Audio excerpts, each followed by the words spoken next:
Live షోకి తిరిగి స్వాగతం. ఇక రామ్మోహన్ గారు చెప్పండి, కేసీఆర్ ని రాజకీయ ఉగ్రవాది అని కాంగ్రెస్ తెలంగాణ నేతలు వ్యాఖ్యానిస్తున్నారు.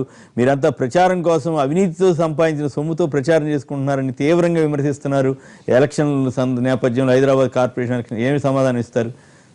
ఇతర పార్టీలు ఆయన కూడా ఇదే సమస్య, ఇతర పార్టీలను ఇచ్చేస్తున్నారని చెప్పేసి. ఒకటేంటంటే పక్క రాష్ట్రాల్లో ఉన్న రాష్ట్రాలు అన్నింటిలో కూడా చూడాలి, ఎవరు తీవ్రవాదంగా పోతున్నారు, ఎవరు ఉగ్రవాదంగా పోతున్నారు. కేసీఆర్ గారు పోయేది ప్రజలకు మంచి చేస్తానికి ఉగ్రవాదంగా పోతుర్రా, లేకపోతే ఇంకా నక్సలెట్ల లెక్క పోతుర్రా, తీవ్రవాది లెక్క పోతుర్రా అనేది ఇవన్నీ ప్రజలకు సంబంధించిన పనులు చేయడంలో అట్లాంటి ప్రజా ఉగ్రవాదం. ఇవాళ టీఆర్ఎస్ పార్టీ ఇవాళ అధికారంలోకి వచ్చింది. మరి గతంలో చేసిన పాలకులు ఏతుందో 60 ఏళ్ళ కానీ ఒకళ్ళు 40 ఏళ్ళు చేసారు, ఒకళ్ళు ఇంకో 18 ఏళ్ళు చేసారు. వీళ్ళందరూ ప్రజలకు ఎన్ని సంవత్సరాలు ఎన్ని చేసారు? టీఆర్ఎస్ పార్టీ అధికారంలోకి వచ్చిన కాంచి ఏం చేసింది, ఏం చేస్తే ప్రజలు కొన్ని సందర్భాల్లో ఈ మధ్య జరిగిన వాటిలో కూడా కొంత శాంపిల్గా టీఆర్ఎస్ పార్టీకి మరి దానికి చూపెట్టడం జరిగింది. ఫలితాలు కూడా మొత్తం నిరంకుశంగా పోతుంది, ప్రజాస్వామ్యం లేదు. పెద్దలు కూడా అంటున్నారు. పొంగులేటి సుధాకర్ రెడ్డి గారు కాంగ్రెస్ సీనియర్ నేత, ఎమ్మెల్సీ లైన్ లో ఉన్నారు. వారు కంప్లీట్ చేయండి, మీరు మాట్లాడిన తర్వాత. కాబట్టి టీఆర్ఎస్ పార్టీ, కేసీఆర్ గారు ఉగ్రవాదులు ఇవన్నీ అనేటోళ్ళు దానికి రాజకీయంగా ఏదో వాళ్ళు దాని ద్వారా ఏదైనా లబ్ధి పొందాం అనుకుంటారో, లేకపోతే కేసీఆర్ గారిని ఇంకా కించపరిస్తే ఇంకా ఏదనుకుంటారో తప్పితే ఇది 100% రాంగ్. టీఆర్ఎస్ ప్రభుత్వం, కేసీఆర్ ప్రజాస్వామ్యయుతంగా పోతురు. ఈ ప్రేలాపనలు అలాపనలు బంద్ చేసుకొని వాళ్ళు ఏమైనా ప్రజల్ని మంచి సద్విమర్శలు చేసి ఇట్లా చేస్తే ఇంకా బాగుంటుంది, ఇట్లా చేయట్లేదని సలహాలు ఇస్తాం కాదు. కానీ అన్నెసరీ ఉగ్రవాదంగా పోతారని పెద్ద పెద్ద మాటలు వాడితే ఏదైనా మంచి మైలేజ్ వస్తుంది అనుకుంటే తప్పది. రైట్, సుధాకర్ రెడ్డి గారు లైన్ కట్ అయింది, మళ్ళీ మాట్లాడదాం. వీరయ్య గారు, ఇప్పుడు కేసీఆర్ గారు అనుసరిస్తున్న పద్ధతుల్లో ఒక్క నిమిషం మీరు అనుమతిస్తే. సుధాకర్ రెడ్డి గారు నమస్కారం అండి, బాగున్నారా? Good morning. నమస్కారం, చెప్పండి మీ కామెంట్. మీకు అక్కడ ఉన్న వాళ్ళకి, చూసే వాళ్ళందరికీ అడ్వాన్స్ సంక్రాంతి శుభాకాంక్షలు, ధన్యవాదాలు. తర్వాత మీరు జరుగుతున్న డిబేట్ చూస్తున్నా, ఇప్పుడు అక్కడ వేరే గారు అంతా చెప్పారు, ఇది సంస్కృతికి ఈ జరుగుతున్నటువంటి వ్యవహారానికి ముడిపెట్టకుండా సుఖేందర్ రెడ్డి గారు చెప్పిన దాంట్లో కూడా కొంత వాస్తవం ఉంది. ఇప్పుడు రైతులు యాక్చువల్ సుఖ సంతోషాలతో పండుగ జరుపుకునే సీజన్ యాక్చువల్ గా ఆ సమయంలో ఇప్పుడు హైకోర్టు కూడా 2 ప్రభుత్వాలకు చెప్పింది, అసలు మూలాలు కనుక్కోండి, ఆత్మహత్యలకి రైతాంగాన్ని ఆదుకోండి అని చెప్పింది. ఆ దిశలో పనిచేయాలా?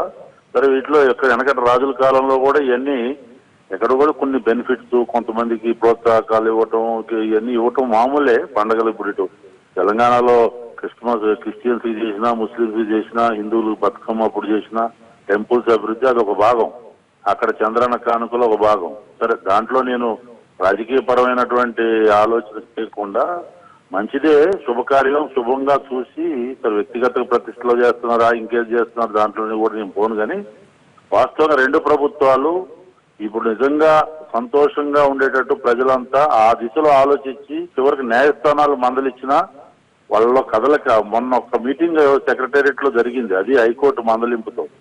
రైతాంగానికి ఇబ్బందుల్లో ఉన్నారు, ఆ దిశలో ఆలోచించాలా. వీటిల్లో నేనేం తప్పేం పట్టను. కానీ 2 ప్రభుత్వాలు ఆ రకంగా పనిచేస్తే సంతోషం. రాజకీయాల అధికారం ఒకరికి ఉంటుంది, రేపు ఉంటుంది, పోతే అది వేరు. కానీ అది నేను చెప్పగలిగింది. అందరికి కూడా ఆ నేపథ్యంలో నేను మాట్లాడుతాను తప్పితే ఇప్పుడు అట్లనే ఇందిరాగాంధీ, రాజీవ్ గాంధీ పేర్లు చూపెట్టారు. ఎందుకంటే సుఖేందర్ రెడ్డి గారు కూడా జవాబు చెప్పారు. ఎందుకు పెట్టారని ఎవరు అంటలేదండి. సుధాకర్ రెడ్డి గారు కానీ సుఖేందర్ రెడ్డి గారు కానీ ఎందుకు పెట్టారని కాదు, 100 పేర్లు ఒకే రాష్ట్రంలో ఒకే ప్రాంతంలో 100 పేర్లు ఎవరైనా పెట్టుకుంటారా? మీరు మన పిల్లలకు కానీ ఎవరికైనా 1, 1, 2, 3 అని పెట్టుకుంటామా? పెట్టుకోండి కదా. అట్లా చూసేది విమర్శన అట్లా వస్తుంది. కాక ఇమీడియట్ గా ప్రభుత్వం మారడంతో చివరికి రాజీవ్ గాంధీ ఎయిర్పోర్ట్ ను కూడా మార్చాలని ప్రయత్నం చేసినారు. సరే, మేమంతా అడుగున్నాం. సరే, గతంలో ఎన్టీ రామారావు గారి పేర్లు ఉన్నాయి. రాజకీయ పరంగా పోకుండా ఇప్పుడు కూడా నరేంద్ర మోడీ గారు చేస్తుంది. ఆయన ఇప్పుడు రకరకాల పేర్లు పెట్టుకుంటున్నాడు, దానికి ఏముంది. కానీ ఏదన్నా ఇప్పుడు 2 ప్రభుత్వాలు ఆలోచించాల్సింది కష్టాల్లో ఉన్నటువంటి రైతాంగాన్ని ఆదుకోవాలనే మామూలే. కానీ ఆ దిశలో ఆలోచించండి, అందరికి బాగుండాలి. రైట్ అండి, ధన్యవాదాలండి. ఇప్పుడు కేసీఆర్ గారు అనుసరిస్తున్న పద్ధతుల్లో అనేకం అప్రజాస్వామికంగా ఉండొచ్చు, దాన్ని ఆ రూపంలో విమర్శించవచ్చు. కానీ ఉగ్రవాదం అనే పదానికి ఒక రాజకీయ ఉగ్రవాదం అన్నాడు మల్లుబట్టి. అసలు ఉగ్రవాదం అనే పదానికే ఒక నిర్దిష్టమైనటువంటి అర్థం ఉన్నది. అది చాలా ప్రమాదకరమైనటువంటి శక్తి. ఇప్పుడు దాన్ని ఎక్కడ పడితే అక్కడ వాడి దాన్ని డైల్యూట్ చేయడం మంచిది కాదు. ఎందుకంటే ఇప్పుడున్న ప్రపంచ వాతావరణంలో ఉగ్రవాద ప్రమాదాన్ని మనం దేంతోనూ పోల్చి డైల్యూట్ చేసుకోకూడదు. ఎలక్షన్ కాబట్టి ఏదైనా మాట్లాడతారు. అది అట్లా మాట్లాడడం కూడా సరైనది కాదు కదా. రాజకీయ విమర్శ పెట్టడం తప్పు, ఇది గొప్ప అని చెప్పాలి. నేను ఏమంటున్నా అంటే కేసీఆర్ గారు వ్యక్తిగతంగా ఉగ్రవాది అని అనడం అది ఏమాత్రం సమంజసం కాదు. కానీ గతంలో వారు ఉపయోగించిన కొన్ని రాజకీయ సందర్భంగా, ఎన్నికల సందర్భంగా నేను నక్సలైట్ల ఎజెండాను అమలు జరుపుతాను, నక్సలైట్లు నాకు మిత్రులు అన్నీ చెప్పడం కూడా ఇది ఒక రకంగా ఉగ్రవాదానికి ఊతం ఇచ్చినట్లు అవుతుంది. ఎన్టీ రామారావు గారు కూడా ఒకసారి నేనే పెద్ద నక్సలైట్ అన్నారు. వాటికి శాంటిటీ, యాక్సెప్టబిలిటీ కలిగించినట్టు అవుతుంది. ఇది మంచి పద్ధతి కాదని నేను అనుకుంటున్నాను. ఉగ్రవాద ఎజెండా ఇంతకుముందు అంజనేయ రెడ్డి గారు చెప్పినట్టే ఆ రోజు పేద ప్రజలకు ఇట్లా చేయాలి అట్లా చేయాలని వాళ్ళు పెట్టుకున్న కొన్ని ఎత్తునో మా ఎజెండాలు కూడా అవి ఉన్నాయి. నేనేమంటానంటే దానికి ఉదాహరణగా కేసీఆర్ గారు చెప్తే వాళ్ళు నాకు మిత్రులు, వాళ్ళని కలిసి ఉద్యమం చేస్తామని చెప్పి కేసీఆర్ గారు చెప్పలేదు. ఇప్పుడు కూడా రాజకీయ ఆరోపణలు, ఉగ్రవాదులు ఈ పదాలంతా వాడాల్సిన అవసరం లేదు. టిఆర్ఎస్ పార్టీ ప్రజాస్వామ్య పోతుంది, ప్రజలకు మేలు చేసే విధంగానే పోతుంది. ఉగ్రవాదం లాంటి పెద్ద పెద్ద పదాలు చెప్పాల్సిన అవసరం లేదు. కానీ ఆయన ఇతర పార్టీల మీద దాడి చేసి ఐడియాలజీలతో సంబంధం లేకుండా అన్ని పార్టీలను కలగాపులగం చేసుకుని బంగారు తెలంగాణ అని ఒక పేరు పెట్టి ఎలక్షన్లు గెలిచే ప్రక్రియలో భాగంగా ఎవరినైతే మూకుమ్మడిగా దాడి చేసిన క్రమంలో అందరిని తీసుకుంటున్నారో పార్టీలో దాన్ని సింబాలిక్ గా చెప్పిన కార్యక్రమమే. కానీ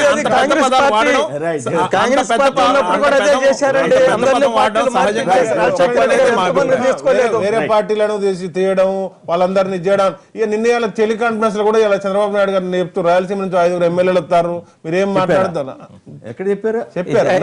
చంద్రబాబు నాయుడు చెప్పారు. వార్తలు వచ్చాయి, వార్తలు కాదు. ఏమంటే జగన్ జారీ చేసుకుని మేము ఎవరిని విమర్శిస్తలేదు. ఇవి గతంలో పరిపాలన చేసినప్పుడు ఏ రకంగా ఎవరిని ఎట్లా చేసినా తెలుసు. ఇవాళ మేము అది తప్పు చేస్తే రేపు గ్రేటర్ ఎన్నికల్లో ఎన్నికలు పెట్టాలని అన్నారు కదా. ఈ రోజు ఇంకా మాకే 10 రోజులు అవకాశం వస్తే బ్రహ్మాండంగా మేము ఎన్నికలకు పోతున్నాం.